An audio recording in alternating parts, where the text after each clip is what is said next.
Bismillah avant toute chose, chers téléspectateurs, bonjour ou bonsoir. Je préfère plutôt vous dire salam alaikum wa rahmatullahi wa barakatuh. Je suis très heureux d'animer cette émission aujourd'hui avec mes invités que je vais vous présenter, Inch'Allah, dans un instant, dans ce mois béni. Nous avons passé déjà, rien qu'hier d'ailleurs, on observait le premier jour du mois de Ramadan. Et aujourd'hui, déjà, on est à l'achèvement de ce mois-là. Par contre, particulièrement dans ce mois-là, tous les jours et nuits sont considérés comme des jours et nuits sacrés. Mais dans les 10 derniers jours, les nuits ont une particularité, ont plus de valeur par rapport aux autres nuits du mois de Ramadan. Dans ces 10 derniers jours, la plupart des croyants doublent leurs efforts pour se renforcer leur lien avec leur Créateur, Allah subhanahu wa ta'ala.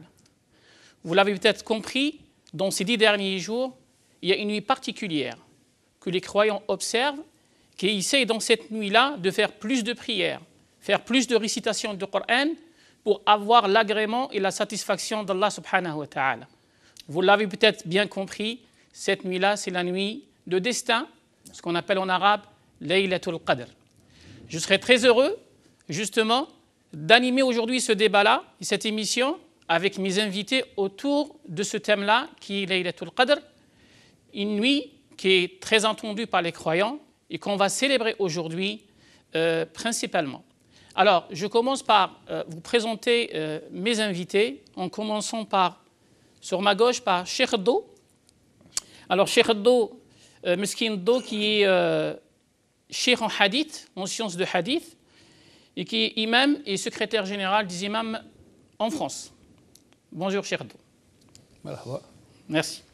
Et aussi, j'ai sur ma gauche l'imam imam Toufiq Chefouh, c'est bien ça, je ne me trompe pas? Très bien, qui est aussi imam, qui va participer avec nous pour nous apporter, Inch'Allah, ces lumières avec la récitation du Coran et avec aussi des invocations et ce qu'on appelle des petits halettes. Je ne trouve pas le mot en français, petit halettes, je ne sais pas comment on dit, mais ça sera des invocations avec un rythme un peu spécial.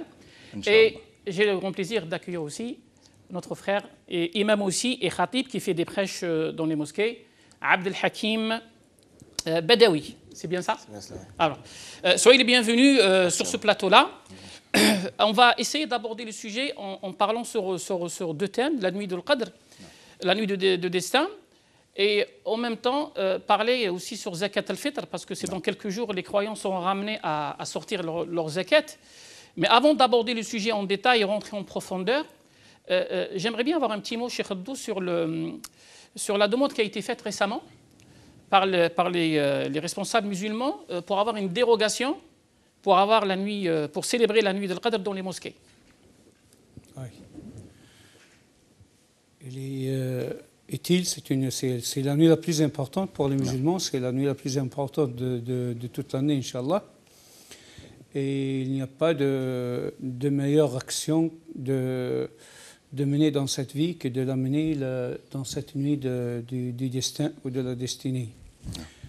Donc elle est très chère, mais je ne sais pas, donc quand on est devant des laïcs, est-ce qu'ils comprennent l'importance de la chose?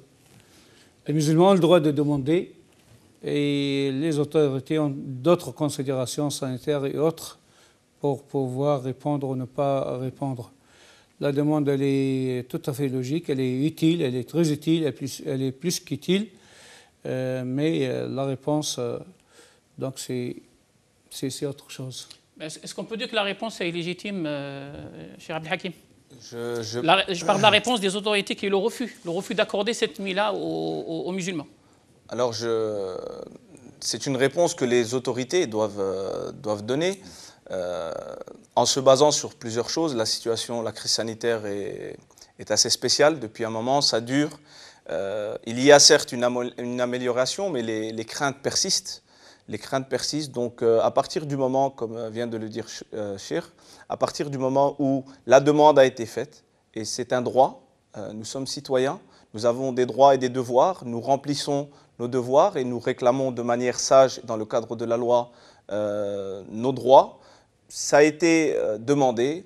Les musulmans auraient espéré une réponse positive, Mais les musulmans sont aussi responsables, et ils l'ont très bien prouvé dans les mosquées depuis le début de cette crise. Et à partir du moment où la réponse a été donnée, la réponse qui a été donnée a été une réponse négative, les musulmans acceptent cette réponse et bien sûr n'iront pas à l'encontre de cette dernière, car les musulmans, comme je l'ai dit il y a quelques instants, sont responsables. Et la vie humaine est très sacrée dans le droit et dans la législation islamique. Parce que quand on voit déjà par rapport aux prières de vendredi, il y a déjà des rassemblements qui se font dans les mosquées. Il y a des centaines, voire des milliers de personnes qui sont déjà rassemblées dans les mosquées, dans les prières de vendredi. Il y a une autorisation qui a été déjà donnée pour ça. Et les musulmans, nous on l'a constaté parce qu'on prie dans les différentes mosquées, les responsables respectent, et les fidèles aussi respectent vraiment les consignes qui sont données par les autorités. Pourquoi refuser la nuit de destin alors que c'est les mêmes rassemblements et ça va se dérouler dans les mêmes conditions? Cheikh Abdou. Je crois que ne peut donner cette exception que celui qui peut sentir la valeur de cette nuit. Je ne parle pas de la valeur religieuse, mais de la valeur sociale aussi. Donc si les responsables savaient ce qu'il y a d'importance dans ce que peut rapporter cette nuit pour la valeur sociale, de l'amitié entre les gens, de l'entraide, de se purifier pour être plus utile dans la société, peut-être qu'ils auraient dû réfléchir autrement, mais ils n'ont pas ce sentiment, ils n'ont pas cette connaissance, ils ne peuvent pas la percevoir. C'est pour cela que la réponse est telle. Rien n'empêche de donner la dérogation, elle ressemble tout à fait à la prière de vendredi comme vous dites, mais je vois que la réflexion politique, elle est très courte, elle ne va pas dans les profondeurs de la chose, et la politique, elle est faite avec des solutions rapides qui n'ont pas beaucoup d'approfondissement. Dans le mal, il y a un bien. Dans ce mal, il y a un bien. Beaucoup de gens qui vont à la mosquée oublient la famille. La famille est dans une autre sphère. Le fait d'empêcher les gens d'aller Laylat al-Qadr, surtout les maris, ça lui permet peut-être de faire vivre toute la famille, les enfants, l'épouse, tous les proches.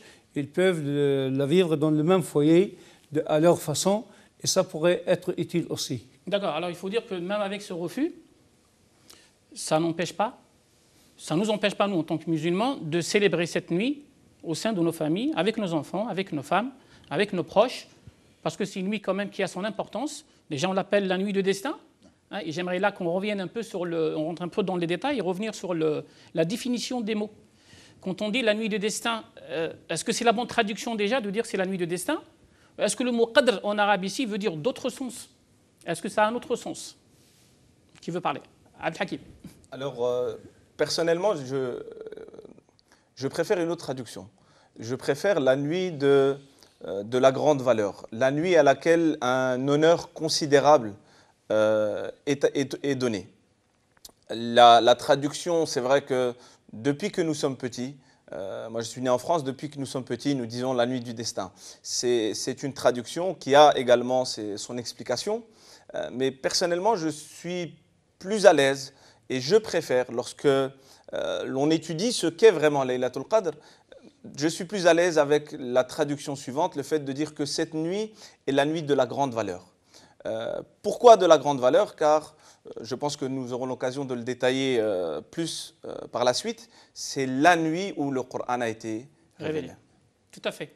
Est-ce qu'on peut dire la même chose, Cheikh Abdou, sur la définition du mot Qadr, sachant qu'en arabe, on peut avoir les deux interprétations, le Qadr qui est le destin, ou le Qadr qui est la valeur ou l'importance ou le fait d'honorer cette nuit-là? Le Qadr en arabe, elle veut dire la valeur, comme disait Cheikh Abd al-Hakim. Respecter le Qadr d'un être humain, c'est respecter sa valeur. Elle peut désigner aussi le destin, la destinée, tout ça, c'est la même racine. Et la destinée des gens, si bien qu'elle est faite avant leur création, elle est faite aussi cette nuit-là. Et Allah subhanahu wa ta'ala, d'après les hadiths authentiques, avec vos du'as, il peut modifier des choses, il peut ajouter du bien pour vous, il peut effacer le mal. Donc il y a une écriture qui se fait donc, chaque nuit de Laylat al-Qadr de chaque année, et beaucoup de hadiths authentiques qui vont dans ce sens-là. Donc elle a beaucoup de sens de ce qui pourrait être destiné pour toute une année à tout l'univers, à tous les humains, Inch'Allah. Peut-être je vais poser une question philosophique, hein, parce que même moi, quand j'étais petit, ça venait dans l'esprit, le mot destin. Parce qu'on sait que dans cette nuit-là, le Coran a été révélé. Vous confirmez ça, on est d'accord. C'est la nuit où le Coran a été révélé. Est-ce que cette nuit-là, elle a son importance et sa valeur de fait que le Coran a été révélé, ou elle est par naissance valorisée et le Coran a été révélé dans cette nuit-là? Ma connaissance personnelle ne pourrait pas aller au-delà parce que c'est le monde invisible. Ça n'a pas été indiqué dans le Coran ou dans la Sunna et on ne peut pas faire des interprétations personnelles dans ce sens-là. Allah subhanahu wa ta'ala nous a donné, on connaît la valeur du Coran, il nous a donné la valeur de Laylat al-Qadr. Donc la révélation du Coran était Laylat al-Qadr cette nuit. Ça veut dire quoi, révélation? Donc le Coran a été révélé au prophète sallallahu alayhi wa sallam pour 23 ans. Donc il faut chercher autre chose. Toutes les révélations ne sont pas arrivées dans le mois du Ramadan. Donc c'est une signification particulière. C'est ce Coran qui a été fait descendre par Allah dans le Bayt al-Azza, dans les cieux. Et de là, c'est l'ange Gabriel qui le ramenait chaque fois qu'il a besoin de révéler quelque chose au prophète sallallahu alayhi wa sallam. Donc il faut savoir ce détail-là. Tout le Coran n'a pas été révélé en une seule nuit pour nous, mais il a été révélé en une seule nuit en fonction là où Jibril ramène chaque fois que le prophète sallallahu alayhi wa sallam donc on a besoin. Très bien. Moi, je sais que pendant cette nuit-là, même pendant les 10 derniers jours, il y a beaucoup de questions qui se posent sur la détermination de cette nuit-là et les gens ils sont un peu perdus hein, pour déterminer et connaître le jour exact. Parce qu'il y a beaucoup de gens qui pensent que la nuit, par exemple, nous on sait que la nuit de Qadr, elle est dans des nuits impaires, et les gens comptent par rapport au jour. C'est-à-dire, si on est aujourd'hui 21 Ramadan, pour eux, aujourd'hui, c'est la nuit du 21. Est-ce que c'est comme ça qu'on calcule, Cheikh Abdel Hakim? Non, on calcule par rapport à la veille. Donc aujourd'hui, nous sommes le 26 Ramadan, donc nous sommes dans la veille du 27. D'accord, c'est-à-dire qu'il faut, cette nuit-là, célébrer la nuit des destins.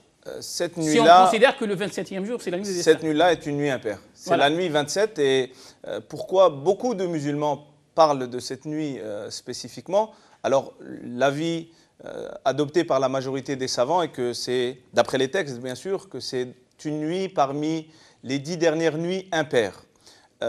Et alors pourquoi est-ce que dans le monde musulman, et on le voit partout, cette nuit, la nuit du 27, a quand même une approche spéciale.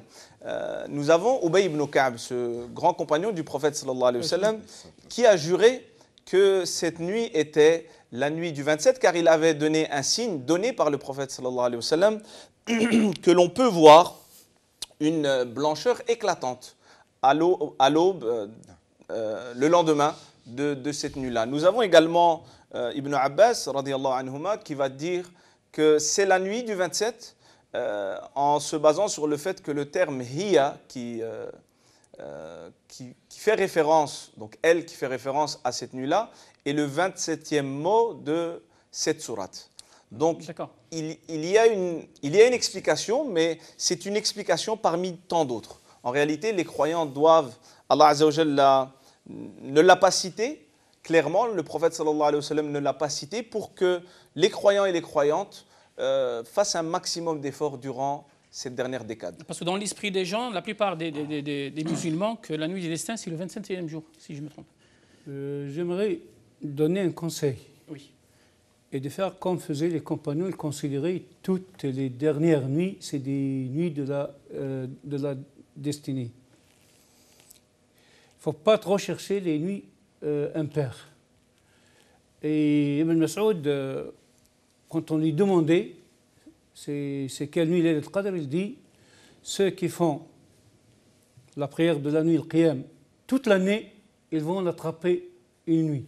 Donc ils veulent pousser la Ummah à multiplier les prières des nuits toute la vie. Alors quand on dit qiyam, on parle des prières nocturnes qui commencent à partir de surrogatoires. Qui commencent à partir de À partir de la prière de l'Isha. À partir de l'Isha. Jusqu'à Al-Fajr. D'accord. Donc, on ne voulait pas vraiment chercher, il ne cherchait pas vraiment trop que c'est quelle nuit. Pour qu'ils multiplient les adorations en dehors de cette nuit et ils ne vont pas limiter leur adoration. S'ils connaissent la nuit, ils vont la limiter dans cette nuit et le reste, il n'y aura rien. Une année, en quittant la Tunisie et la faculté de l'université de la Zaytouna, j'étais à l'université de Riyad pour faire une thèse. J'avais beaucoup de travail. J'ai dit, je vais choisir les nuits impaires pour faire plus d'efforts que les autres nuits. Et c'est ce que j'ai fait. C'était en 84. Et à la fin du mois, donc les autorités ont dit qu'on s'est trompé au début du mois, donc on doit se rattraper. Donc tout le choix que j'ai fait... Tout est parti en vain. Oui, tout le choix que j'ai fait s'est avéré donc faux en fait.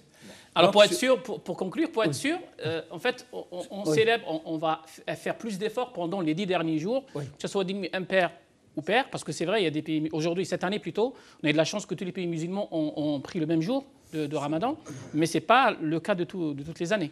Il faut savoir aussi que des hadiths authentiques, des compagnons qui ont affirmé que cette nuit c'est la nuit du 23, d'autres le 25, d'autres le 27, il n'y a pas de contradiction, mais c'est une nuit qui se déplace dans le mois. Elle n'est pas fixe, elle n'est jamais fixe, on ne sait pas chaque année elle sera quelle nuit. Et ça c'est un faveur pour nous pour faire plus d'efforts. Mais pourquoi ce déplacement? Elle était connue au début. Avec la dispute de deux musulmans, ça a été changé pour être déplacé selon les nuits. Ceci nous avertit que cette nuit, dans toute la vie, il faut éviter les disputes, il faut éviter les conflits qui ne peuvent avoir que de mauvais résultats. C'est important, cette entente entre les musulmans, cet amour entre les musulmans, ce respect. Chacun, même si quelqu'un se trompe, l'autre doit l'excuser au lieu de chercher la dispute. C'est aussi une grande leçon dans cette nuit-là, Inch'Allah. Très bien. Je reviens vers vous, cher Toufiq. Vous êtes imam? Oui, Inch'Allah. En général, comment ça se déroule l'Laylat al-Qadr chez vous dans les mosquées? Comment ça se passe? Ça passe très bien. Les gens, ils amènent le couscous, l'amènent chez tous les gens. Ils pourront faire le couscous. D'accord, il y a beaucoup de gens qui ramènent à manger cette nuit-là. Tous les gens. Tous les mosquées, il est plein de gens qui amènent ça. Très bien. Alors, on va, pour rentrer un peu plus de détails, je préfère qu'on commence par la récitation d'une sourate, justement, qui nous parle de Laylat al-Qadr et qui détaille un peu ses bienfaits et son importance. Ça serait un grand plaisir de vous laisser réciter Laylat al-Qadr, cher Toufiq.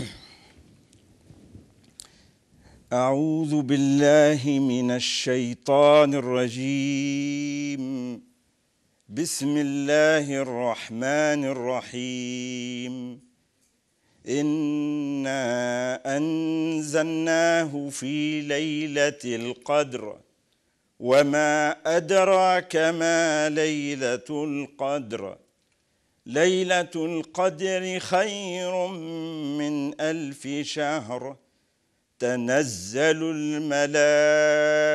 الملائكة والروح فيها بإذن ربهم من كل أمر سلام هي حتى مطلع الفجر صدق الله العظيم. بارك الله فيك Cheikh Toufiq. Alors, c'est une sourate qui est la dernière dans le classement du Coran. Si je ne me trompe pas, c'est la 97e dans l'ordre du Coran. Et c'est une sourate que nos enfants apprennent et qui connaissent par cœur. Et on va essayer justement, à travers cette sourate, de comprendre l'importance de Laylat al-Qadr. Parce que là, dans cette sourate, parle et nous donne l'importance de cette sourate. Cheikh Abdel Hakim, cette nuit-là, d'où elle tient son importance? Alors, comme nous venons de l'entendre, cette sourate comporte 5 ayats. Et Allah Azza wa Jal, dans ces 5 ayats, va à chaque fois citer Laylat al-Qadr. 3 fois, dans les 3 premières ayats, de manière claire, Inna anzalnahu fi Laylat al-Qadr, wa ma adraka ma Laylat al-Qadr, Laylat al-Qadri khayrun min 1000 shahr. Donc ici, Allah va répéter 3 fois Laylatul Qadr. Puis dans les 2 dernières ayahs, Allah Azza wa Jal va la citer de manière indirecte par un pronom. تنزل الملائكة والروح فيها. Donc فيها. بإذن ربهم من كل يوم. سلام هي. حتى مطلع الفجر. En arabe, lorsque l'on veut montrer l'importance d'une chose, les Arabes ont cette habitude de répéter pour insister. D'ailleurs, le prophète sallallahu alayhi wa sallam avait cette habitude, lorsqu'il disait une chose, il la répétait 3 fois. Lorsqu'il passait le salam, il le passait 3 fois. Lorsqu'il faisait une invocation, sallallahu alayhi wa sallam, il la faisait 3 fois. On retrouve cela dans la langue arabe, lorsqu'on ouvre et qu'on étudie le Coran. Dans Surat al-Mursalat, Allah Azza wa Jal va répéter 10 fois « Waylun yawma'idhin lil mukaththibin » 10 fois dans une sourate qui comprend 50 ayahs. Pourquoi répéter 10 fois? Pour attirer l'attention sur le fait que le mensonge est très grave. Dans une sourate qui est courte, nous ne disons pas qu'une sourate est petite par respect au Coran, tout ce qui est dans le noble Coran est grand, c'est une sourate qui est courte comme il existe des sourates qui sont longues. Dans une sourate de 5 ayahs, 5 fois Allah Azza wa Jal va parler de cette sourate. Donc cette sourate est, cette nuit, Laylatul Qadr, est une nuit énorme. Elle est également énorme et c'est une nuit qui a une considération et une place extraordinaire dans la communauté, dans le cœur des croyants et des croyantes, parce que c'est la nuit où le Coran a été révélé. C'est d'ailleurs ce qui nous est dit dans la première ayah, « Inna anzalnahu fi laylatil qadr ». Nous l'avons certes fait descendre, donc ce Coran, pendant cette nuit, la nuit de l'Qadr. Puis, une autre chose qui, dans cette sourate, pour rester dans cette sourate, qui va nous montrer l'importance de cette nuit, il y a la question « Wa ma adraka ma laylatul qadr ». En arabe, lorsqu'on veut valoriser, il y a également cette tournure de phrase. Et ça existe également en français. Par exemple, nous prenons le cas par exemple d'un jeune qui va acheter une voiture qui coûte très cher. Et devant ses copains, pour se vanter, il dira « Qui a une voiture meilleure que la mienne dans le quartier ?» Lorsqu'il pose cette question, il n'attend pas de réponse. Lorsqu'il pose cette question, c'est pour dire que personne n'a une voiture comme la mienne. C'est le cas ici également. وَمَا أَدْرَاكَ مَا لَيْلَةُ الْقَدْرِ. Personne ne peut réellement nous donner la valeur et aucun humain ne peut considérer à sa juste valeur ce qu'est cette nuit. Puis, dans la 3e ayah, il nous est dit Laylatul Qadri khayrun min alfi shahr. Cette nuit, la nuit de l'Qadr, est meilleure que 1000 mois. Donc, l'adoration dans cette nuit, et il faut comprendre ici l'adoration au sens général. Certes, il y a la prière, il y a l'invocation, il y a la lecture du Coran, il y a l'évocation d'Allah Azza wa Jal. Une adoration dans cette nuit vaut mieux que 1000 mois, donc l'équivalent environ de 83 années et de 4 mois. C'est-à-dire qu'on peut dire que c'est la chance de vie en fait. C'est une chance bien sûr et l'on voit ici la miséricorde d'Allah Azza wa Jal qui nous donne cette occasion. Cette année nous avons l'occasion, nous avions des gens très chers, des amis, des proches, des fidèles dans nos mosquées qui sont morts et qui n'ont pas eu la chance cette année de jeûner. Alors nous sommes vivants, nous ne savons pas quand est-ce que nous allons mourir. C'est une occasion à saisir. Pourquoi? Parce qu'Allah Azza wa Jal nous a donné cette fois-ci la chance et elle est meilleure, cette nuit est meilleure que 1000 mois. On entend souvent les gens dire l'adoration vaut 1000 mois. Non, ce n'est pas ce qu'Allah a dit. Laylatul Qadri khayrun min alfi shahr. Il y a ici le superlatif. Cette nuit-là, donc l'adoration dans cette nuit-là est meilleure que 1000 mois. 2000, 3000, 5000, 10 000, on ne sait pas. Ça dépend de nos efforts et ça dépend aussi de la qualité de nos efforts. Il y a l'intention. L'intention, la sincérité, toutes ces choses sont énormes. Ce qui nous montre également l'importance de cette nuit, toujours dans cette sourate, dans la ayah numéro 4, lorsqu'Allah Azza wa Jal nous parle de la descente des anges et de l'esprit, donc Jibril alayhi salam. Ibn Kathir rahmatullahi alayhi dira que durant cette nuit, il y a beaucoup d'anges qui descendent, car il y a aussi beaucoup de miséricorde. La présence des anges est liée à la miséricorde, au pardon, à la bonté divine.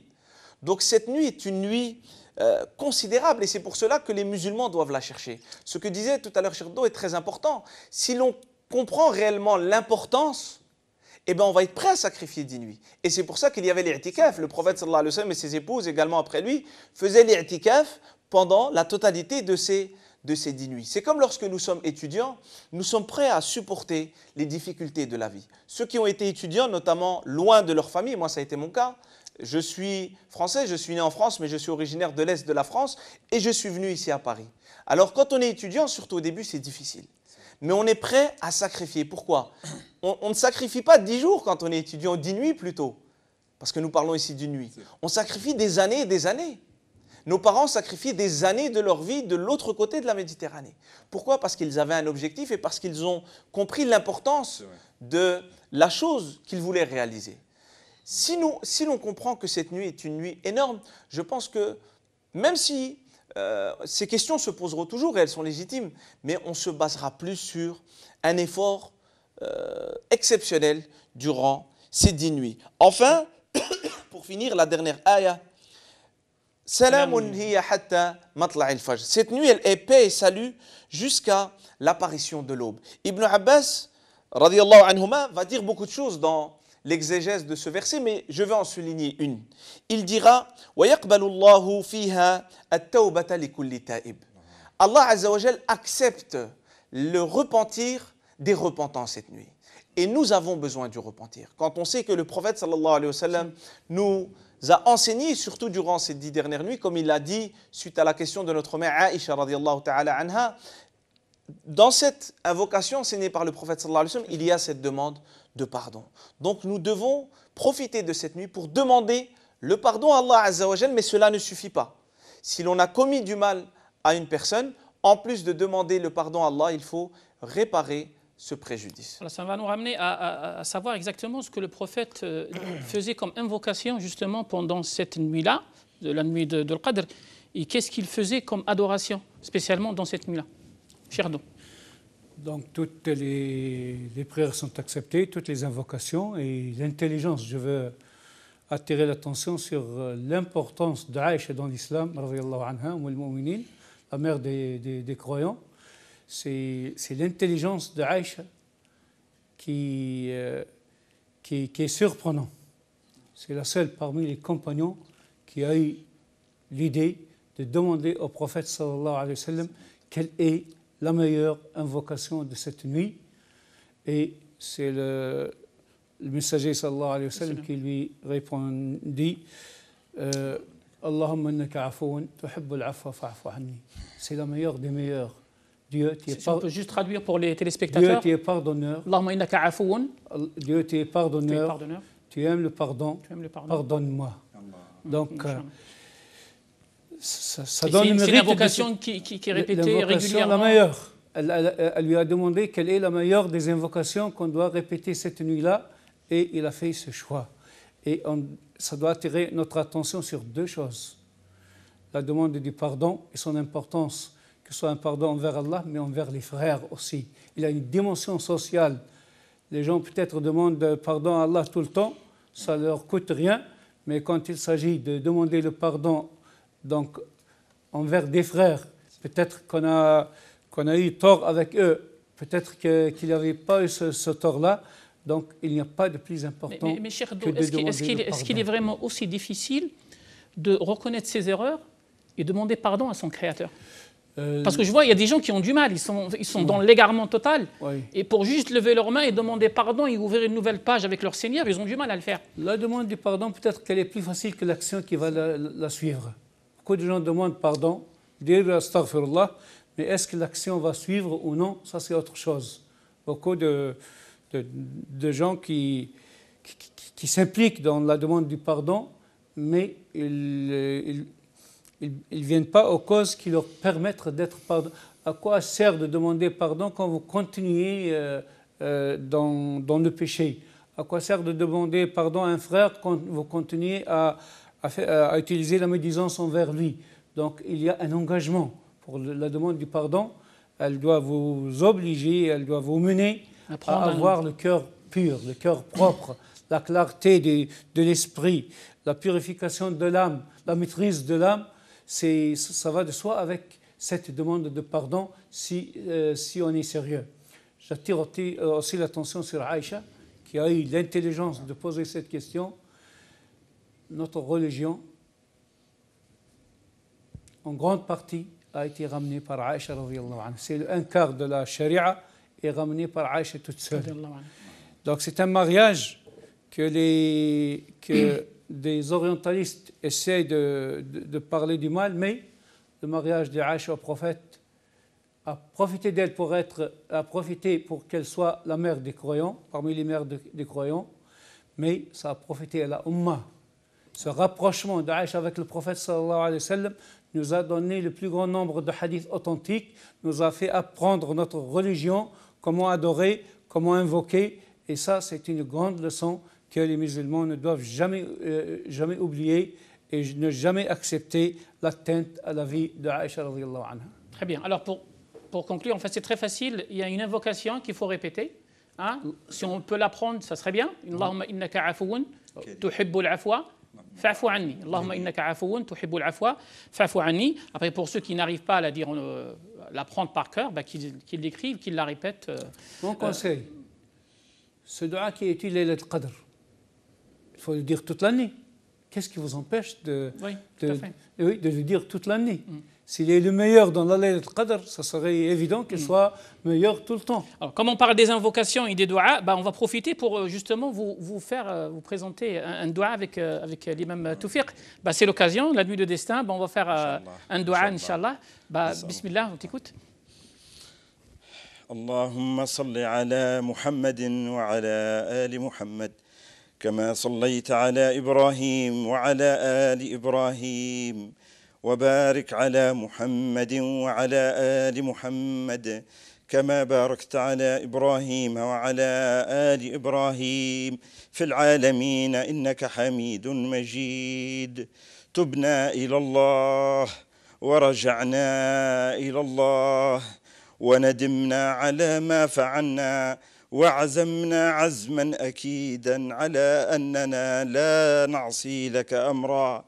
اللهم اهدنا فيمن هديت وعافنا فيمن عافيت وتولنا فيمن توليت وبارك لنا فيما أعطيت وقنا واصرف عنا شر ما قضيت فإنك تقضي ولا يقضى عليك إنه لا يعز من واليت ولا يعز من عاديت تباركت ربنا وتعاليت. اللهم إنك عفو كريم تحب العفو فاعف عنا. اللهم إنك عفو كريم تحب العفو فاعف عنا يا أرحم الراحمين. اللهم ربنا هب لنا من أزواجنا وذرياتنا قرة أعين واجعلنا للمتقين إماما. ربنا آتنا في الدنيا حسنة وفي الآخرة حسنة وقنا عذاب النار وأدخلنا الجنة مع الأبرار يا عزيز يا غفار يا رب العالمين. اللهم ارحم لجميع موتى المسلمين الذين شهدوا لك بالوحدانية وبنبيك بالرسالة وماتوا على ذلك. اللهم اغفر لهم وارحمهم وعافهم واعف عنهم وأكرم نزلهم ووسع مدخلهم واغسلهم بالماء والثلج والبرد ونقهم من الذنوب والخطايا كما ينقى الثوب الأبيض من الدنس.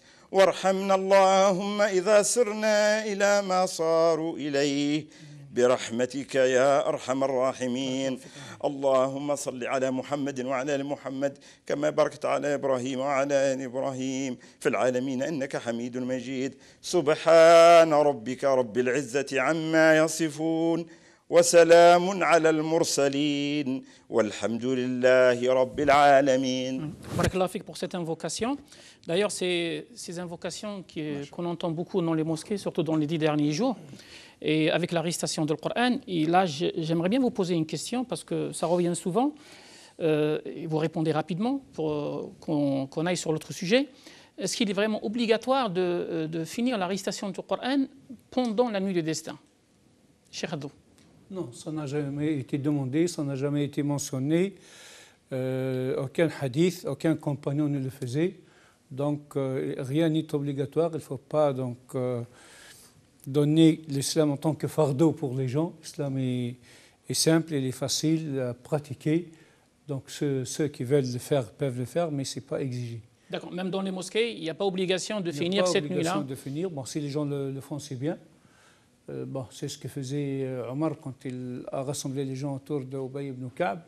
Mais ce n'est pas une obligation. On n'est pas obligé de terminer le Coran. On peut des sourates les répéter plusieurs fois, d'autres tout ça. Celui qui fait le qiyam, donc dans sa maison, il peut prier avec les sourates qu'il a apprises. Rien n'est obligatoire dans ce sens-là. Sachant que j'ai peur qu'on tombe dans l'erreur en donnant, donc en parlant de la valeur de Laylat al-Qadr. Elle a cette valeur. Elle a beaucoup plus qu'on le pense.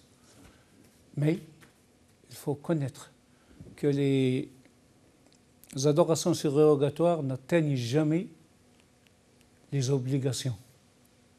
C'est-à-dire, pour le jeûne, si vous faites une journée de jeûne, un jour de jeûne surrogatoire, ça vous fait éloigner de l'enfer 70 ans.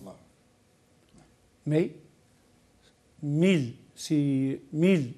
jours de surrogatoire ne valent jamais une journée obligatoire du Ramadan. Celui qui casse volontairement, sans excuse, une journée de Ramadan, il peut jeûner toute sa vie en surrogatoire, ça ne va pas la remplacer. Jamais, Une prière aussi. Une prière obligatoire, sa valeur est beaucoup plus que toutes les prières surrogatoires qu'on peut faire dans la vie. Donc, il y a beaucoup de mérite dans les prières surrogatoires, dans toutes les invocations de Laylat al-Qadr, mais elles ne dépassent jamais ce qui est obligatoire comme les 5 piliers. C'est toujours au-dessus. La valeur est beaucoup plus importante. Il y a des dimensions de quelque chose, de l'infini, et on est très petit dans cette terre. La Terre n'existe pas. Si quelqu'un veut filmer la galaxie solaire, la Terre n'apparaît pas, elle n'existe pas. Si quelqu'un veut filmer l'univers, la galaxie solaire n'existe pas. Si on va comparer par rapport au trône de Dieu, l'univers est inexistant presque. Mais Allah subhanahu wa ta'ala nous voit sur cette petite terre qui n'existe pas. Il voit chacun de nous, il préserve chacun de nous, ses organes, ses cellules, tout ça. Il faut réfléchir à la dimension de grandeur. C'est pour cela que l'invocation qu'on répète la plus que les autres, c'est Allahu Akbar. Il faut réfléchir à ce que veut dire Allahu Akbar, cette dimension de grandeur. Il ne faut jamais l'oublier dans ses adorations. Très bien. Il faut le dire parce que le mois de Ramadan, par excellence, c'est le mois du Coran. Il y a beaucoup de gens qui ont du mal à le lire, soit parce qu'ils ne savent pas lire l'arabe, mais est-ce qu'on peut les rassurer en leur disant que écouter le Coran par une autre personne, par un cheikh qui récite sur Internet, ça a aussi son importance, ça a aussi son effet, Cheikh Abdelhakim. Alors oui, bien sûr, ça a son importance. D'ailleurs, même le prophète sallallahu alayhi wa sallam aimait écouter le Coran d'autres compagnons. Le prophète sallallahu alayhi wa sallam connaissait les maisons de l'Ash'ariyin, cette tribu d'Abu Moussa al-Ash'ari, radiyallahu anhu. Et il est rapporté que lorsqu'on passait à Médine autrefois, on pouvait entendre un bruit la nuit qui ressemble à celui des abeilles. La nuit qui est le moment du repos. Mais pour les amoureux d'Allah Azza wa Jal, en plus du repos, ils ont un moment qu'ils dédient, qu'ils choisissent pour Allah Azza wa Jal. Pourquoi? Parce qu'ils aiment Allah Azza wa Jal. Et ce sont des hommes et des femmes qui ne peuvent se passer de cela. C'est pour ça que tout à l'heure je disais, si l'on connaît l'importance de cette nuit-là et si l'on connaît l'importance d'avoir un lien fort avec Allah Azza wa Jal, Laylatul Qadr en réalité c'est une nuit qui, comme le Ramadan, c'est une nuit qui nous permet de nous entraîner. Le Qiyam ul-Layl, le fait de passer une partie de notre nuit en prière et dans l'adoration, doit faire partie de la vie du musulman. C'est une chose malheureusement qui se fait très rare, mais c'est une chose qui est très importante. Parce qu'avant tout, nous avons besoin de spiritualité. Et cette spiritualité est très forte lorsqu'on est seul dans la nuit. Inna nashi'atal layli hiya ashaddu wat'an wa aqwamu qila. Là, on est déjà dans la nuit du 27e jour du Ramadan. Je sais qu'il y a des gens qui désespèrent rapidement, qui disent peut-être on n'a pas fait beaucoup d'efforts pendant 27 jours ou 26 jours. Est-ce qu'il y a vraiment espoir de continuer les 3 derniers jours ou pas, cher Abou? Oui, il ne faut jamais désespérer. À la dernière minute, il ne faut jamais désespérer, mais le conseil que je me donne et que je donne à tous musulmans cette nuit, Inch'Allah, c'est de faire ses bilans cette nuit. En fin du Ramadan, je ne dis pas parce qu'il n'y a pas une nuit précise, mais en fin du Ramadan, chaque nuit, je dois faire mon bilan par rapport au Coran. Est-ce que j'ai avancé? Combien j'ai fait de sourates en plus? Combien j'ai fait de versets pendant cette année? Quand on fait ce bilan chaque année, ça nous encourage à avancer beaucoup plus. Et il est impensable. Il est impensable si un ami vous envoie une lettre, un ami que vous aimez. Vous allez la lire, la déchiffrer, connaître tous les mots. Vous ne pouvez pas dire je vais la laisser dans le tiroir pendant 3-4 mois pour la lire après, on va dire que c'est un fou. Cette lettre, ce message qui nous est parvenu d'Allah subhanahu wa ta'ala, on ne doit pas le laisser dormir dans le tiroir. Il faut l'ouvrir, le lire, être content, être satisfait de lire, de connaître ce message d'Allah subhanahu wa ta'ala. L'un des pieux disait, quand je veux parler à Allah subhanahu wa ta'ala, je me dresse pour la salat, dans la prosternation, je suis proche d'Allah, je peux lui parler. Mais quand je veux que c'est Allah qui me parle, je lis le Coran, c'est la parole d'Allah qui nous a été adressée. Il faut l'aimer toujours, ne pas l'abandonner pour la laisser dans le placard. Ce qui est bien dans ce mois-là, parce qu'on côtoie beaucoup de jeunes, et c'est vrai, il y a beaucoup de jeunes qui ne sont pas très assidus, si on peut dire des choses comme ça, dans leur rapprochement et leur adoration envers Allah Azza wa Jal. Mais quand c'est le mois de Ramadan, il y a beaucoup qui prennent des bonnes résolutions. Mais le problème, c'est après le mois de Ramadan. Et c'est ça la grande problématique chez les musulmans en général. C'est que même pour ceux qui sont déjà assidus dans leur prière, ils font un peu plus d'efforts pendant le mois de Ramadan et juste après, ils lâchent tout. Quel est le conseil, rapidement, avant de passer au dernier sujet, qu'on peut donner à ces jeunes-là, cher Al-Hakim? Je pense qu'il est important d'étudier la vie du prophète sallallahu alayhi wa sallam, et de là, nous en tirons une leçon très importante. C'est l'importance de l'ambiance. Nous sommes des humains, que l'on soit jeune, âgés, hommes, femmes, riches, pauvres, peu importe. Tous les humains sont sensibles à l'ambiance dans laquelle ils vivent. Et c'est pour ça que le prophète sallallahu alayhi wa sallam, dès le début à la Mecque, a créé une ambiance pour les croyants et les croyantes. Même si la mosquée était là, mais ils n'avaient pas accès. Pendant environ 13 ans, le prophète sallallahu alayhi wa sallam a créé une ambiance. Et c'est pour ça qu'en réalité, comme disait tout à l'heure Shirdo, dans un bien, il y a un mal. Cette crise sanitaire a permis aux croyants et aux croyantes de se retrouver dans leur maison. Si dans nos demeures, il y a une ambiance spirituelle, on trouvera la force d'être croyants et croyantes durant toute l'année. Au début de cette crise, les gens étaient déséquilibrés. Ils ne savaient même pas comment faire à la maison la prière, comme si l'on ne pouvait adorer Dieu que dans la mosquée.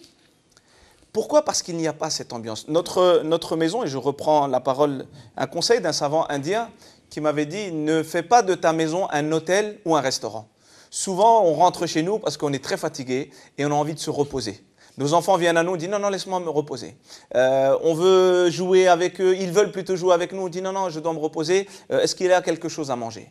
Notre maison doit être perçue comme l'endroit principal où l'on doit créer, c'est une responsabilité énorme, où l'on doit créer cette ambiance spirituelle. Bien sûr, avec amour, en incitant, en motivant, dans la joie et la bonne humeur. Donc c'est pour ça qu'on doit créer cette ambiance. Donc dans la maison, mais aussi en dehors de la maison. Nous devons choisir nos amis. Et là, parce que vous avez posé la question surtout pour les jeunes, nous devons choisir nos amis. On ne peut pas être ami avec tout le monde. Et aujourd'hui, à l'heure des réseaux sociaux, beaucoup de nos jeunes veulent être amis avec tout le monde. Lorsqu'on parle de l'amitié, il y a l'amitié physique et il y a l'amitié virtuelle. Moi je suis enseignant dans la mosquée, on va avoir des parents qui vont dire « Nous avons misé 15 ans sur l'éducation de nos parents, moi et ma femme, et on était d'accord, et on a mis beaucoup d'argent, on a fait beaucoup de choses. » Et à l'adolescence, une partie de notre jeunesse s'évapore. Alors pour différentes raisons, parce que souvent dans nos mosquées, on n'a pas le même langage que ces jeunes-là, on ne veut pas s'adapter malheureusement assez, mais moi ce que je vois par ma modeste expérience, c'est l'amitié. Et j'insiste sur l'amitié virtuelle. Ces gens avec qui nous passons du temps sur Internet, dans les réseaux sociaux, on reçoit un impact positif sur nous ou un impact négatif. Donc choisissons des gens qui vont nous permettre d'aller de l'avant dans tous les domaines de la vie, même pour les études, c'est pareil. J'espère que votre conseil sera écouté par nos jeunes d'aujourd'hui. Hein. Le mois de Ramadan va s'achever et on sera amené à s'acquitter d'une zakat, d'un aumône, qui sera le premier jour après la fin du Ramadan, qu'on appelle le mois de Chouel, le premier jour du Chouel. Cette zakat-là, elle est de combien et comment on la fait sortir? Parce que chaque année, je pense que le prix peut changer. Et la manière, comment on la donne, est-ce qu'on la donne en espèces, est-ce qu'on la donne en denrées alimentaires? Parce qu'à chaque année, il y a ce débat-là qui revient à chaque fois. Alors, Cheikh Rado, quelle est la définition de mouzakat? Le mouzakat dans la langue arabe, parce que c'est bien de donner deux petits mots sur la définition et après aller sur les détails de combien il faut payer et comment il faut la sortir. Donc, la zakat, on a deux zakats. Et la zakat, c'est l'aumône, mais c'est une aumône bien définie. Ce n'est pas l'aumône en général, c'est l'aumône qui est donné par rapport à celui qui possède de l'argent ou du bétail ou des récoltes. Il y a des pourcentages bien précis. Ça, c'est la première zakat. La deuxième, c'est celle qui vient en fin de Ramadan. Elle est obligatoire. Et cette zakat-là, donc, elle est destinée à... Elle est obligatoire. Est-ce que les pauvres peuvent s'acquitter, ils sont dans l'obligation de s'acquitter cette zakat ou pas? C'est comme notre zakat. D'accord. C'est comme notre zakat. Ceux qui peuvent la faire sortir, oui. L'autre zakat, si vous avez les moyens. Mais si quelqu'un qui n'a aucun moyen... donc j'ai vu des pauvres qui reçoivent la zakat et eux, ils la font sortir à prix. Donc, bon, c'est un bon geste. Mais il n'y a pas d'obligation quand vous n'avez pas la possibilité de le faire. Cette zakat, elle est décidée par 2,5 litres à peu près. 4 doubles poignées du prophète sallallahu alayhi wa sallam. Il y a des exagérations qu'on appelle ça. C'est 2,5 litres, c'est 4 poignées. Elle est environ 6 €. Si on a décidé que c'est 7 €, c'est pas mal entre les 6 et 7. C'est vrai que depuis l'année dernière, ils ont fixé le prix à 7 €. Hein. Oui, c'est un peu gonflé pour les associations, mais ça peut aller. Donc 6, 7 €, c'est pas un problème. Le problème et les 7 € on les sort sur les noms de la famille C'est sur chaque membre de la famille, de votre famille, grand ou petit. Donc vous devez sortir 7 €. D'accord, même pour un enfant qui vient de naître, qui a un jour de naissance. Oui, même pour un enfant qui vient de naître, celui qui n'est pas encore né, on ne la fait pas sortir. Donc c'est bien précisé par Ibn Omar. Cette zakat est donnée si on est dans une famine et que les gens ne trouvent pas à manger, il vaut mieux que ce soit de la nourriture. Et le prophète sallallahu alayhi wa sallam a bien précisé que cette zakat, pour donner la joie aux nécessiteux. Cette joie, quand il a la famine, elle ne peut venir que si vous mangez à votre faim. Donc, il y a ceux qui sont crispés sur le texte et n'ont pas vu la finalité du texte qui est précisée par le prophète. Ce n'est pas un ijtihad.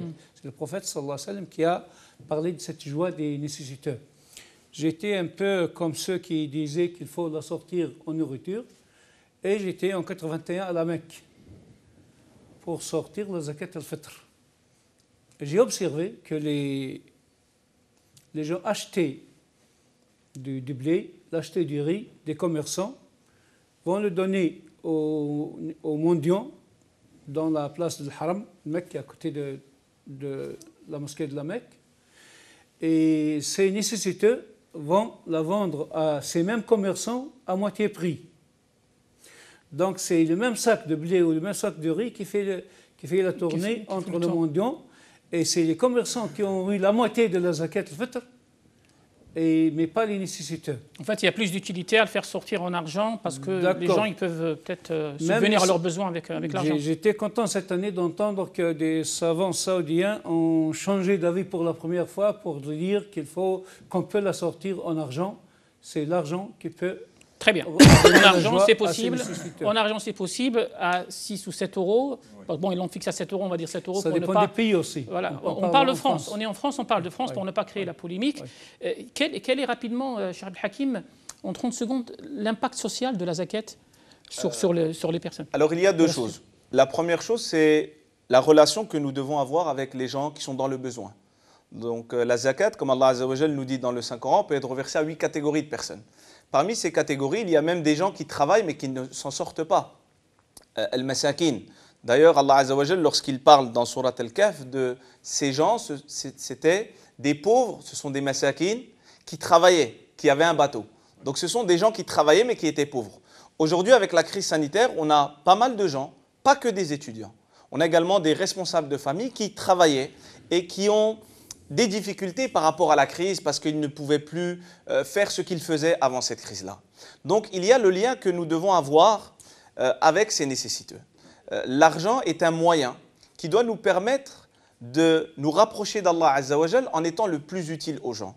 Et il y a aussi une autre chose, c'est que les adorations en islam ont des finalités.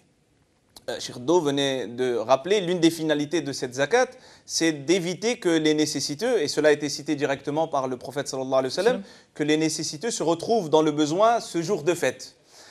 Parmi les finalités du mois de Ramadan, et donc de zakat al-fitr, il y a le fait que ceux qui ont les moyens financiers doivent partager et plutôt doivent faire profiter la société dans laquelle ils vivent de cet argent. Et cet argent-là, on la donne juste avant de partir faire la prière. Alors, il y a différents moments, on peut même la donner 1 voire 2 jours avant, mais moi je vais insister sur l'aspect, l'impact économique qu'a le jeûne, et notamment cette zakat en 2 minutes, Inch'Allah.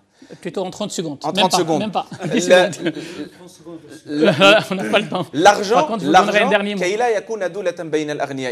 L'argent doit être partagé. Durant le mois de Ramadan, est-ce qu'on doit dépenser plus? Oui, on doit dépenser plus parce qu'on doit partager plus. Très bien. Un dernier mot, Cheikh Do, en 10 secondes. La zakat peut être déplacée d'un pays à d'autres s'il y a des nécessités dans notre pays. Deuxièmement, la zakat ne peut pas être mise dans les dépenses d'une mosquée. Elle doit être distribuée aux pauvres. Je m'arrête là pour dire c'est important que notre jeune ait accepté qu'avec cette zakat, c'est la dimension sociale envers les... Ne parlez pas d'une relation d'adoration verticale envers Dieu, il faut qu'elle soit horizontale envers vos frères. Très bien. Sur ce, on va terminer, on va faire la conclusion. Il reste encore 3 jours de Ramadan. On profite au maximum. Je remercie mes invités pour leur intervention. Cher Imam, تفضل توفيق. Le temps il est fini, c'est pas grave. Ça sera pour une autre fois. Je vous remercie quand même. Merci pour votre patience, pour votre présence, nos chers téléspectateurs. Merci beaucoup. J'espère qu'on a appris des choses autour de ce débat-là. Et